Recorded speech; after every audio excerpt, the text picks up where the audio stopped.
খড়িয়ে খড়িয়ে হাঁটে।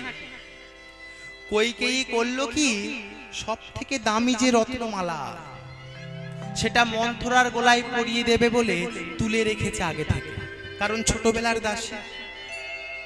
তাই মন্থরা যখন এলো সবার সামনে ওই রত্নমালা কইকেয়ী মন্থরার গলায় পরিয়ে দিল। আর মন্থরা এত তার কুটিল মন, এত তার দুষ্টু মন, সবার সামনে ওই মালা টেনে ছিঁড়ে মাটিতে ফেলে দিয়েছে। কি হলো মন্থরা, তুই টেনে ফেলে দিলি কেন? আমি দেখেছি তোর তোর রামের যখন ভালো কোনো কাজ হয় তুই সহ্য করতে পারিস না, তোর গাত্রদাহ হয়। বল বল আমার রাম তোর কি ক্ষতি করেছে, বল, আজকে সবার সামনে তোকে বলতে হবে আমার রাম তোর কি ক্ষতি করেছে।